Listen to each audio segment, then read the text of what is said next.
Hello students, today we will discuss about solutions. Solutions के बारे में हम बात करेंगे. इससे पहले कि हम solutions की बात करें, एक चीज़ जो हमने पहले देखी that was mixture.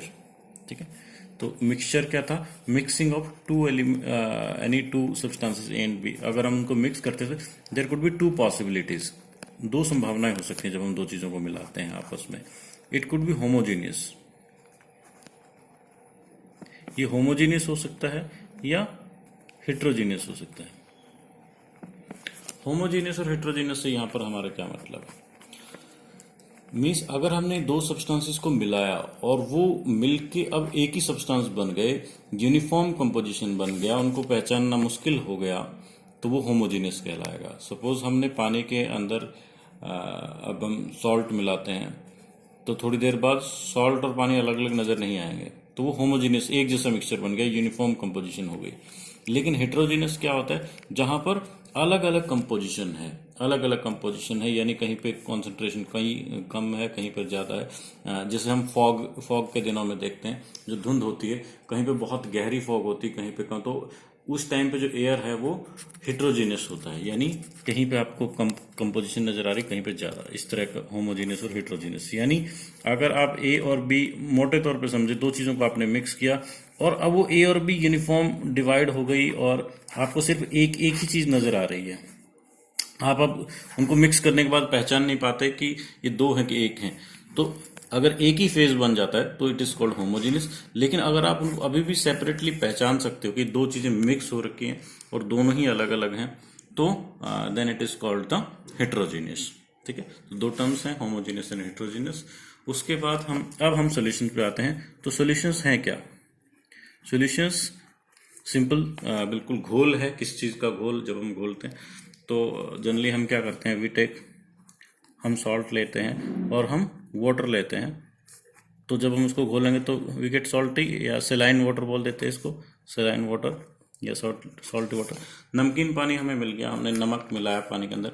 एक तो ये जो प्रोसेस है, इसके थोड़ी देर बाद हम क्या देखेंगे, ये होमोजीनियस हो जाता है. जो नमकीन पानी है उसके अंदर अब आपको सॉल्ट नजर नहीं आएगा, होमोजीनियस हो गया. और जब ये सब्सटेंस आपस में रिएक्ट नहीं करते, बल्कि जो सॉल्ट है वो वाटर के मॉलिक्यूल्स के बीच में जो जगह है उनके बीच में जो है वो छिप जाता है जाके, और अब वो अलग से नजर नहीं आता. तो होमोजेनियस मिक्सचर हो गया. अब आप इसको अगर सॉल्टी वाटर को रख देते हो तो ये ऐसा नहीं कि इसके अंदर से सॉल्ट सेपरेट आउट हो जाएगा. नॉर्मल सेपरेट आउट नहीं होगा, ये सॉल्टी वाटर ही रहेगा, चाहे वो कितनी भी देर इसके अंदर पड़ा रहे. और एक चीज क्या है कि अगर आप इसको फिल्टर करने की कोशिश करते हो तो फिल्ट्रेशन से भी अब आप सॉल्टी वाटर को अगर आप फिल्टर करोगे तो सॉल्टी वाटर ही फिल्टर हो जाएगा, उसमें से सॉल्ट अलग से फिल्टर नहीं होता. So that is simply a solution. Solution basically क्या हुआ? तो solution is a homogeneous mixture. पहली बात तो ऑफ टू और मोर सब्सटेंसेस, दो या दो से अधिक सब्सटेंस भी हो सकते हैं, उनका मिक्सचर है. लेकिन ये मिक्सचर क्या? होमोजीनियस मिक्सचर है. और उसके बाद ये जो सब्सटेंसेस हैं इनको सेपरेट आप नहीं कर सकते. तो सोल्यूशन इस तरह की चीज है. यहाँ पर हम एक चीज होती है that is called salt. This is solute. जो ये सॉल्ट घुला, इसको हम सोल्यूट कहते हैं, जो घुलने वाली चीज है. और वाटर को यहाँ पर हम कहेंगे सॉल्वेंट, और इसको कहते हैं हम. तो इस तरीके से भी आप समझ सकते हो कि जो सॉल्ट है वो सॉल्वेंट के अंदर घुलता है और सॉल्यूशन बनाता है. यहाँ पे सॉल्वेंट का मतलब जनरली एक कॉमन मैन का नोशन ये होता है कि जनरली वाटर ही है जो सॉल्वेंट होता है. ऐसा नहीं है. Anything can be solid, liquid, gas can be solvent. पानी के अलावा भी कोई सॉल्वेंट हो सकता है. मोटे तौर पे आप ये समझ सकते हैं कि जो मिक्सचर में एक कंपोनेंट है ए, एक है बी, तो जो कम मात्रा में है वो सोल्यूट है और जो ज्यादा मात्रा में है वो आपका सॉल्वेंट है. तो वाटर के अंदर तो आप देखते ही हैं कि सॉल्टी वाटर का एक एग्जांपल हो गया. अगर हम बात करें, आयोडीन को हम घोलते हैं, आयोडीन को हम घोल देते हैं अल्कोहल में, तो जो हमें सोल्यूशन प्राप्त होता है उसको हम कहते हैं tincture of iodine. Tincture of iodine. ये टिंक्चर ऑफ आयोडीन क्या है? अब अल्कोहल हो गया यहाँ पे सॉल्वेंट. ठीक है. और मैं आपको एक एग्जांपल बताता हूँ. जो सोडा वाटर होता है, सोडा वाटर, या इसको हम जनरली एरेटेड ड्रिंक्स कहते हैं. एरेटेड ड्रिंक्स जितने होते हैं, कोल्ड ड्रिंक्स हम जो देखते हैं, सोडा वाटर, इसमें क्या होता है, आपका जो सोल्यूट है, घुलने वाली चीज है, वो गैस होती है, और ये भी गैस भी मैं आपको बताता हूँ कार्बन डाइऑक्साइड होती है, और ये पानी के अंदर घुल रही है H2O के अंदर। तो ऐसा नहीं कि जो सोल्यूट है घुलने वाला वो सॉलिड ही होगा। तो कोई भी एक सॉलिड लिक्विड या गैस किसी भी एक सॉलिड लिक्विड या गैस में घुलता है, फिर वो होमोजेनियस मिक्सचर की तरह वो एकदम से एक बन जाते हैं, then this is called a solution. तो यहाँ पर एक सॉल्यूशन को हमने अच्छे से समझ लिया। यहाँ पर एक और छोटी सी टर्म आती है, that is called the concentration. Concentration of A solution. Concentration क्या है कि कितना उसके अंदर सोल्यूट घुला हुआ है। अगर ज्यादा सोल्यूट घुला हुआ है then it is called a concentrated solution, और कम कॉन्सेंट्रेशन तो हम बेसिकली इसकी स्ट्रेंथ भी हम इसको कहते हैं। ये परसेंटेज है कि टोटल सॉल्यूशन के अंदर। तो कॉन्सेंट्रेशन को हम कैसे डिफाइन करते हैं, तो पहले इसको दो तरीके से हम बता सकते हैं। सपोज मास ऑफ सोल्यूट लेते हैं। आप यहाँ पे देख सकते हैं, जैसे हमने सॉल्ट प्लस वाटर का एग्जांपल जो लिया था, मान लो कि हमने 10 ग्राम जो सॉल्ट है वो 90 ग्राम पानी के अंदर जो डिजोल्व कर दिया, तो 100 ग्राम हमको मान लो टोटल मास मिला। तो मास ऑफ सोल्यूट क्या है 10, और इसको हम डिवाइड करते हैं मास ऑफ सोल्यूशन इनटू 100। तो हम परसेंटेज निकाल रहे हैं बेसिकली। ये जो परसेंटेज आता है this is called the concentration. तो इस केस में जो हमने लिया था उसमें कॉन्सेंट्रेशन क्या हो जाएगी, हमारा जो मास था वो 10 था, और वो 100 सॉल्यूशन का हो गया था इनटू 100। तो दिस इज सिंपली 10%। ये हमने मास से देखा। इसी तरह कॉन्सेंट्रेशन को हम वॉल्यूम से भी देख सकते हैं। तो क्या हो जाएगा, volume of solute likewise volume of solution. तो अगर हमें वॉल्यूम में मापना है तो हम वॉल्यूम में भी निकाल सकते हैं, मास में भी निकाल सकते हैं। This is called the concentration of a solution. ठीक है, तो इस तरीके से हम कॉन्सेंट्रेशन ऑफ ए सॉल्यूशन निकालते हैं। आपके बुक में एक आध एग्जाम्पल भी इससे रिलेटेड मिल सकता है, वो आप कर सकते हैं। अब यहाँ पर एक इम्पोर्टेंट चीज़ जो है वो मैं आपको बताना चाहता हूँ कि जैसे अभी हमने जो सॉल्टी वाटर का सॉल्यूशन जो तैयार किया, सॉल्यूशन में जो सोल्यूट था, उस सोल्यूट के जो पार्टिकल्स थे उनका जो साइज था, size was very very very small, very minute था, बहुत ही माइन्यूट था। और ये जो सोल्यूट के पार्टिकल का साइज था जनरली 1 नैनोमीटर, मैं ऐसे बता देता हूँ।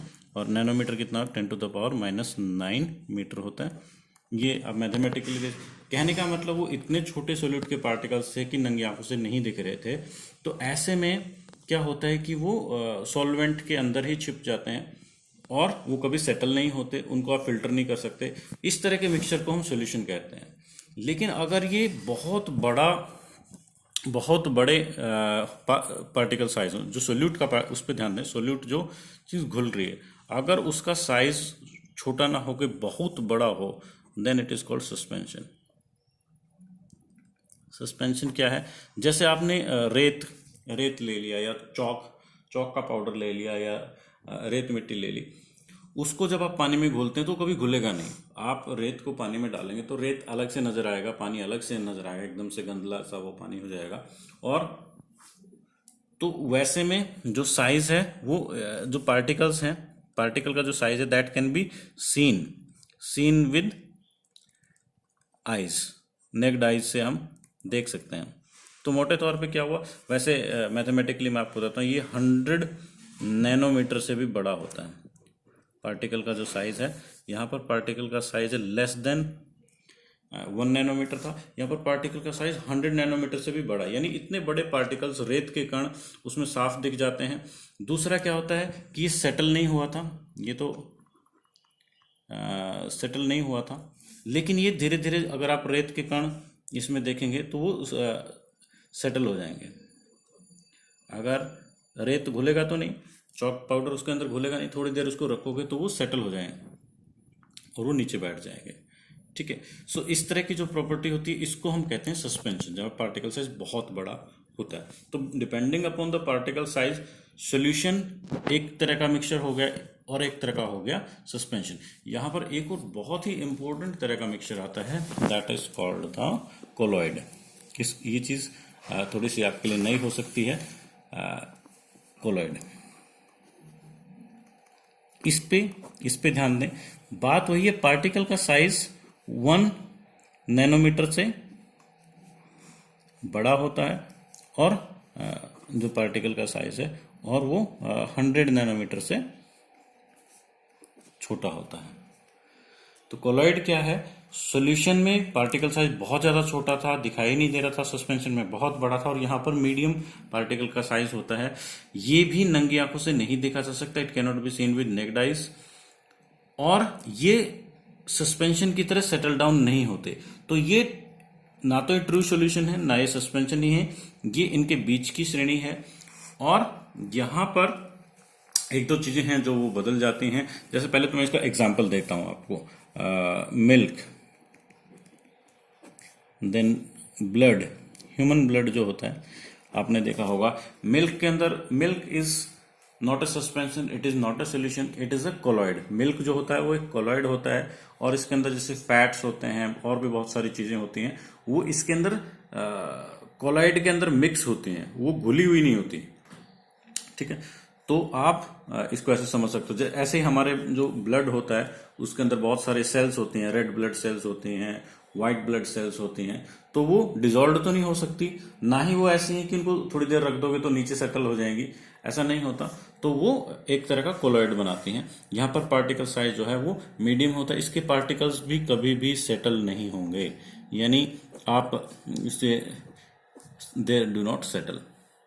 पार्टिकल साइज मीडियम है, नेक्ड आई से नहीं दिखते। ये भी एक होमोजीनियस मिक्सचर है, ये भी एक होमोजीनियस मिक्सचर है, लेकिन जो सस्पेंशन है that is a heterogeneous. Heterogeneous क्यों? क्योंकि हम अलग अलग फेज देख सकते हैं, सैंड पार्टिकल्स अलग नजर आ रहे हैं और वाटर अलग नजर आ रहा है, तो यहाँ पर ये हेट्रोजीनियस है। अब हम कोलॉइड पे वापस लौटते हैं, तो इसके सेटल नहीं होते पार्टिकल। एक बहुत ही स्पेशल इसका एक और चीज़ है कि कोलॉइड को भी आप फिल्टर पेपर से सेपरेट नहीं कर सकते।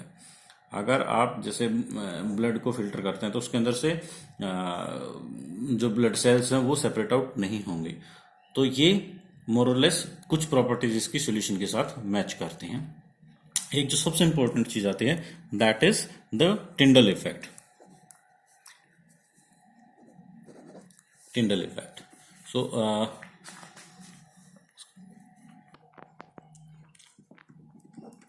टिंडल इफेक्ट की बात करते हैं।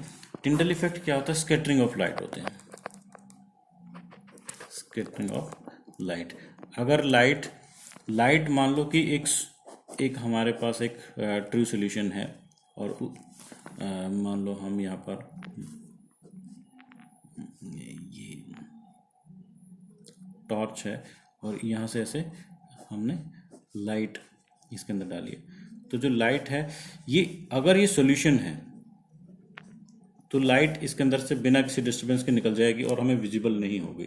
But if it is a colloid, अगर ये एक suppose it is a colloid, तो जो लाइट का जो पाथ है वो विजिबल हो जाता है कि ये लाइट यहाँ से ऐसे ऐसे जा रही है। ऐसा इसलिए होता है कि जो लाइट है, ये पार्टिकल्स जो हैं कोलॉइड के थोड़े से बड़े होते हैं और इसको स्कैटर कर देते हैं, यहाँ पर इसका पाथ विजिबल हो जाता है कि ये लाइट यहाँ से जा रही है। जैसे हम सिनेमा हॉल्स में देखते हैं कि लाइट की जो बीम आती है वो नज़र आने लगती है, या फिर कभी कभार आपकी बुक में ये जो फिगर दिया हुआ है आप यहाँ पर देख सकते हो, this is the Tyndall effect, जहाँ पर आप देख सकते हैं लाइट की रेज जो है वो कहाँ से लाइट आ रही है, उसका पूरा जो वे है वो इल्यूमिनेट हो जाता है, चमकने लगता है और वो दिखाई देता है। तो इस तरह से अगर किसी सॉल्यूशन के अंदर से जो स्कैटरिंग होती है वो टिंडल इफेक्ट कहलाता है। सो अभी हमने इस वीडियो में सॉल्यूशंस, ट्रू सॉल्यूशंस क्या हैं, सस्पेंशंस क्या हैं और कोलॉइड्स क्या हैं, इन तीनों को का जो डिफरेंस है वो देखा। I hope you got the concept. Thank you.